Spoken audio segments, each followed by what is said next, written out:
ጁንታ ተብለው በቃ የለም ጥጋቸውን ያያየናቸው ወደ ቤታቸው ተሸኙ ከዛ አንድ ቀን አንዷን በጣም ባልደረባይ ጓደኛዬ ጻፊ ነች ወይኔ ሳልጠይቃ ደህና ነሽ ወይ እንዴት ነሽ ጄሪዬ ምና አንዱ ይሄን ሰምቶ አለቀሰ እንዴት ታረጋለህ ተብሎ አሁን ጃውሳ ተብሎ የለም እሱ ስራ ላይ በቃ ይሄ ነው እንደ ተቋም እኮ ሀገርን ነው የሚወክለው በነገራችን ላይ ዋልታ ግቢ ውስጥ በጁንታ ዘመን ጊዜ ማአት ስተት ነው ያቻለው ማአት ነውር የሆነ ጉዳይ ያቻለው እኔ ኮንዶሚኒየም ግቢ ውስጥ ነውር የሆነ ጉዳይ ያቻለው ጁንታ ተብለው ህፃናት ከልጆች ጋር የማይጫወቱበትን ሁኔታ ተመልክቻለሁ በአይኔ ልጇስ እንዳትጫወት ስለ ህፃናት ስለከለከሉባት ያን ግቢ የለቀቀች እና ሌላ ቦታ የተከራጀች ሴትዮ አቃለው ምንድነው የምትለኝ ከዚህ በላይ የሀገር ስተት አለ ነውር አይደለም በወያኔነት ሲፈርጁኝ የነበሩ አማራዎችና የአማራ ልሂቃን ከጌታቸው ረዳ ቃለ ምልልሴ በኋላ ፍረጃቸውን ቢያነሱልኝም ከየሱፍ በኋላ ደግሞ ከወያኔ አንስተው ወደ ኦሮሞ ብልጽግና መንደር ከተውኛል በወያኔነት ሲፈርጁኝ የነበረው የኦሮሞ ብልጽግና ከለገሰ ቱሉና ከገዱ አንዳርጋቸው ቃለ ምልልሴ በኋላ በዶክተር ቢቂላ ሁሬሳ በኩል ላንተ ቃለ ምልልስ ላለመስጠት ወስነናል እንደ ብልጽግና ሲለኝ በፋኖነት አፈንጋጭ ከሚሉት የአማራ ብልጽግና ፈርጀውኛል በብልጽግናነት ፈርጆኝ የነበረው የአክቲቪስት መንደር ከላይ ሲፈርጀኝ የነበረው በኦዲፒው አልማዝ የሚመራው የዋልታ መዋቅር የኦሮሞ ብልጽግና ሲቀረው ከአብን ከፋኖ ከአማራ ብልጽግና ከወያኔ ከሁሉም ኃይሎች ጋር አጣብቆ ሰፍቶኛል አያው ለኔኮ ደግሞ አለ ሸምብጃለሁ ላላ አጣብቆ ሰፍቶኛል አው ይሄ ነው ወዲያ ወዛው ይሄ ነው የሀገር ስተት አያው እንዴት አንተ አንድ ሀገር ውስጥ እየኖርክ እንደው ነው ማለት እንደው የውሸትም ይሁን ይሄ ነው ሰዎችን ለየት የሚያረጋቸው ሊያስመሰግናቸው የሚገባው አንድ ቦታ ላይ መቆም እኮ ሲያቅተን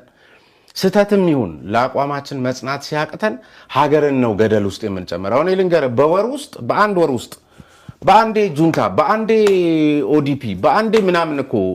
እንደየሰው ይሄን ደግሞ የሚያደርጉት በነገራችን ላይ ለራሳቸው አሁን አንዳንድ ጊዜ አንዳንድ በሚል ደረጃ አይደለም አንዳንድ የፖለቲካ ፍጆታቸውን ለማስፈጸም የሚባሉት እኮ አይደሉም እንዲህ የሚያደርጉት የሚገርም እንደ ማህበረሰብ እኔ ሩቅ አትሂድ አሁን ቀደም ሲል የነገርኩ ዙሪያዬን የከበቡኝ ሀብታም ጓደኞች አሉኝ ያላልኩ እነሱ እንኳን እንደዚህ አጣብቀው ሰፍተውኛል የሚገርም የምር ተበላሽተን ነበር የምር ይሄ ሰውዬ ጁንታ ሳይሆን አይቀርም ሊያስለቅመን ነው ብለው ሸሽተውኛል የምር አይኔ ያየ ይሄን እውነት ነው ምነግርህ ለዚህ ነው እንደ ማህበረሰብ ሀገር ስትሳሳት ይያዩ ገብቷል አይደል በቃ አይቻለሁ እኔ ማስተምልህ በጣም ይዘገንኑ ነገሮች የማየት ድሉ ገጥሞኛልና እንደዚህ አጣብቀው ሰፍተውናል ይሄ ነው ሀገራዊ ስተት ሁሉ ጊዜ እንዲህ ከመሬት ተነስተ ከዛስ በኋላ አሁን ደግሞ ምንድነው በኋላ ያየ ነው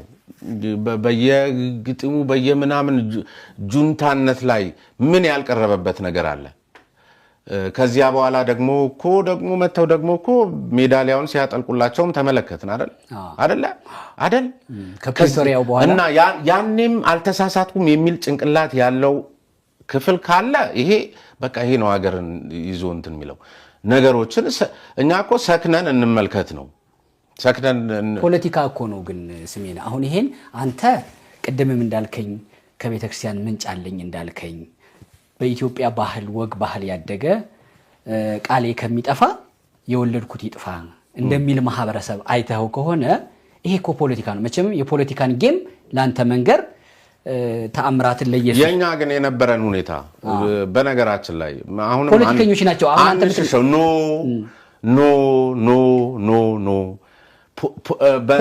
እንደዛማ ከሆነ ህዝብ ተሳስቷል እያልከኝ እኮ ነው አሁን ባነሳ ነው ኬስ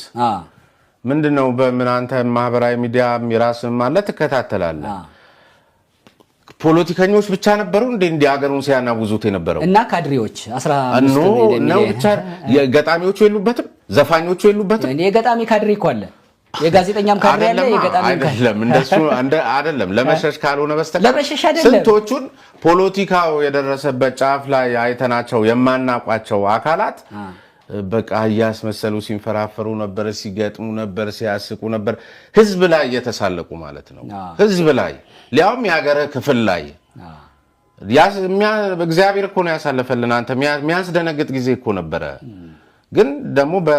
የዘራውን ታጭዳለህ ደግሞ ይላል አይደል ቃሉ። በቃ ታጭዳለህ ምን እንትን አለው። ለአንድ ጉዳይ ወደ ደቡብ ወላይታ ነው ሄደህ መላኩ የሚባል ሰው አግኝተህ ነበር። መላኩን አሁን በዚህ መጽሐፍ ላይ ስትገልጸው በቅንጅት ጊዜ የነበሩ ፖለቲከኞችን አሳፋሽ፣ አሳሳሪ፣ አስጠጭ የሚባል እኔ አይደለሁም ያልኩት። አይደለም አንተ በለው አትበለው አይደለም። መጽሐፉ ላይ ግን እንደዛ የነበረ ሰው ነው ብለህ አስቀምጠሃል። ይሄ ሰው በደህንነት ውስጥ መዋቅር ይኖር፣ በስለላ ውስጥ ይኖር፣ ነጋዴ ነው ብለሃል። በእርግጥ ግን እንዲህ ያደርግ ነበረ ብለህ መጽሐፉ ላይ ጽፈሃል። እዛ ወላይታ ላይ በቅንጅት ጊዜ የታሰረ ቤተሰብ ያለው ታስሮ የተገደለ እንደዚህ ቤተሰብ ያላቸው ሰዎች ይኖራሉ። ምክንያቱም አሳፋሽ አስጠጭ ካለ በህግ ማስጠየቅ አንድ ጉዳይ ነው። የደቦ ፍርድን አይደለም ወይ እዚህ መላኩ የሚባል ሰው ላይ እንዲመጣ ያደረገበት? በዚህ ልክ መጽሐፍ በዚህ ልክ መጽሐፍ አንብበው እንደሱ አይልም።